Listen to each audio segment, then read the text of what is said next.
ಈ ಹಿಂದಿನ ಸುಗ್ಗಿಯಲ್ಲಿ ಹೊಸಪೇಟೆ ಡ್ಯಾಮ್ನಿಂದ ಭತ್ತಕ್ಕೆ ನೀರು ಕೊಟ್ಟಿರಲಿಲ್ಲ. ಸುಮಾರು 10 ಲಕ್ಷ ಎಕರೆಯಲ್ಲಿ ಭತ್ತದ ಬೆಳೆ ಬರದೇ ಇರೋದ್ರಿಂದ ಮತ್ತು ಇನ್ನು ಕೆಲವೇ ಕೊಪ್ಪಳ ಬಿಟ್ಟು ರಾಯಚೂರು ಹುಣಸಗಿ ಮತ್ತು ದಾವಣಗೆರೆ ಈ ಭಾಗದಲ್ಲಿ ಮಾತ್ರ ಭತ್ತದ ಬೆಳೆ ಬಂತು. ಅದು ಹೊರ ರಾಜ್ಯಗಳಿಗೆ ಭತ್ತದ ಸಾಗಾಣಿಕೆ ಮೇಲೆ ನಿರ್ಬಂಧ ಇಲ್ಲದೆ ಇರೋದರಿಂದ ಭತ್ತದ ಸಾಗಾಣಿಕೆ ಜಾಸ್ತಿ ಆಗಿಬಿಟ್ಟು ಮಾನ್ಸೂನ್ ಲೇಟಾಗಿದ್ದರಿಂದ ಯಾವುದೇ ಡ್ಯಾಮ್ಗೆ ನೀರು ಬರಲಿಲ್ಲ. ನೀರು ಬರದಿರೋ ಕಾರಣದಿಂದ ಮುಂದೆ ಬೆಳೆ ಕಡೆಗೆ ಸಿಗುತ್ತೋ ಅಥವಾ ಇಲ್ಲೋ ಅನ್ನೋ ಒಂದು ದೃಷ್ಟಿ ಇಟ್ಕೊಂಡ್ಬಿಟ್ಟು ಈ ಭತ್ತದ ರೇಟ್ ಜಾಸ್ತಿ ಆಯಿತು. ಸುಮಾರು 2,100 ರೂಪಾಯಿ 2,200 ರೂಪಾಯಿ ಇರ್ತಕ್ಕಂಥ ಭತ್ತದ ದರ ಈಗ 3,200 3,400 ರೂಪಾಯಿ ತನಕ ಹೋಯಿತು. ಈ ಎಲ್ಲ ಕಾರಣದಿಂದ ಅಕ್ಕಿ ರೇಟು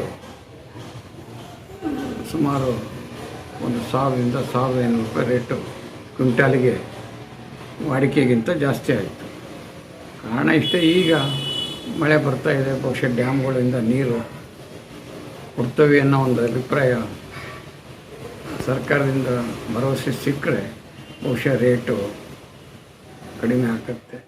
ಅಕ್ಕಿ ರೇಟ್ ಹೆಚ್ಚಾಗಿದೆ ಅಂದರೆ ಮೊನ್ನೆ ಬೆಳೆಯಲ್ಲಿ ಸ್ವಲ್ಪ ಇಳುವರಿ ಕಡಿಮೆ ಆಗಿದೆ. ಒಂದು ಹೊರ ರಾಜ್ಯಕ್ಕೆ ಭತ್ತ ಹೋಗಿದ್ದರಿಂದ ನಮ್ಮಲ್ಲಿ ಕರ್ನಾಟಕದಲ್ಲೇ ಈಗ ಸಪೋಸ್ ಒಂದು ಊರಲ್ಲಿ ₹1 ಮಾಲ್ ಬರೋದು 75-80% ಭತ್ತ ಬಂದಿದೆ. ಭತ್ತ ಈ ಸರಿ ಹೊರ ರಾಜ್ಯಕ್ಕೆ ಹೋಗಿದೆ. ಹಾಗೂ ದಾಸ್ತಾನುಗಳು ಯಾರ ಹತ್ರನೂ ಇಲ್ಲ. ಈಗೇನಪ್ಪ ಇನ್ನೊಂದು ಕಾರಣ ಏನಪ್ಪ ಅಂದರೆ ಇವತ್ತು 44-45 ರೂಪಾಯಿ ಅಕ್ಕಿ ಇತ್ತು ಸುಮಾರು ಏಪ್ರಿಲ್ ತಿಂಗಳಲ್ಲಿ. ಇವತ್ತೇನಾಗಿದೆ ಅಂದರೆ 63, 64, 62 ರೂಪಾಯಿ ಅಕ್ಕಿ ಆಗಿದೆ. ಕಾರಣ ಏನಪ್ಪ ಅಂದರೆ ಮಳೆ ಒಂದು ಸಕಾಲ ಟೈಮಿಗೆ ಮಳೆ ಬರಲಾರದೊಂದು ಕಾರಣ ಇದೆ. ಜೀರಾ ರೈಸ್ ಅಂತ ಬಂದುಬಿಟ್ಟು ಸುಮಾರು ಅದು 85-90 ತನಕ ರೀಚ್ ಆಗಿದೆ ಜೀರಾ ರೈಸ್ ಅಂತೇಳಿ ಅದು. ಆಮೇಲೆ RNR ರೈಸ್ಗಳೆಲ್ಲ 70 ರೂಪಾಯಿ ಮಾರ್ಕೆಟ್ ಆಗಿದೆ.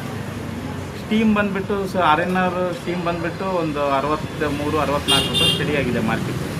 ಕಡಿಮೆ ರೇಟ್ ಅಂದರೆ 63-64 ಅಕ್ಕಿ ಇವತ್ತು ಬಂದುಬಿಟ್ಟು ನಿಮಗೆಲ್ಲ ಗೊತ್ತಿದೆ. ಇವತ್ತು ಮಳೆ ಎಲ್ಲೇ ಇಲ್ಲ ಟೋಟಲಿ, ಹೌದ್ರಾ? ನಮ್ಮ ಭದ್ರಾ ಡ್ಯಾಮಿಗಾದರೂ ಮಳೆ ಇಲ್ಲ, ನಿಮಗೆ ಗೊತ್ತಿದೆ. ನಮ್ಮ ಭದ್ರಾ ಡ್ಯಾಮ್ ತುಂಬಿತು ಅಂದರೆ ನಮ್ಮಿಂದ ಹೊಸಪೇಟೆ ಡ್ಯಾಮಿಗೆ ಹೋಗಿ ಹೊಸಪೇಟೆಯಿಂದ ಆಂಧ್ರಕ್ಕೆ ಹೋಗ್ಬೇಕು.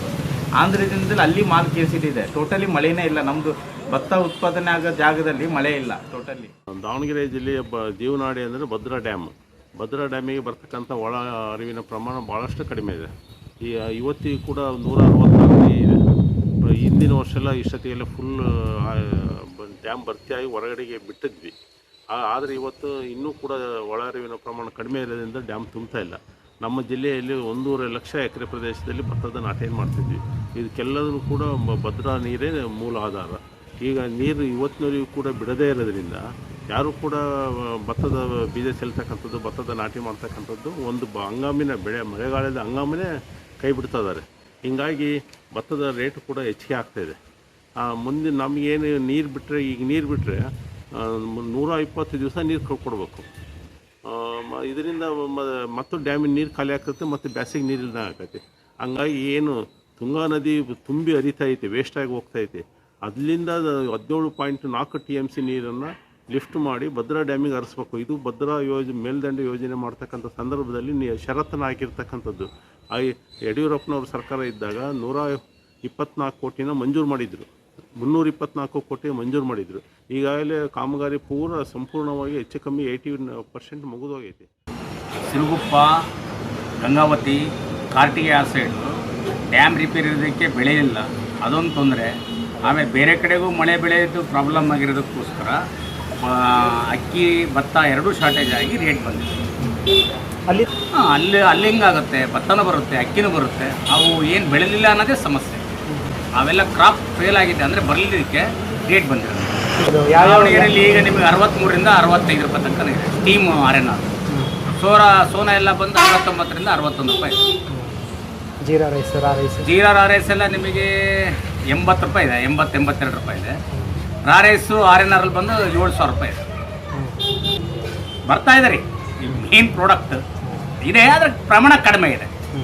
ಕಡಿಮೆ ಇದ್ದಿದ್ದ ಪ್ರಮಾಣ ಸೇಲ್ಗೂ ಇವತ್ತಿನ ಪ್ರಮಾಣಕ್ಕೂ ಸೇಲ್ ಸ್ವಲ್ಪ ಕಡಿಮೆ ಆಗಿದೆ, ರೇಟ್ ಜಾಸ್ತಿ.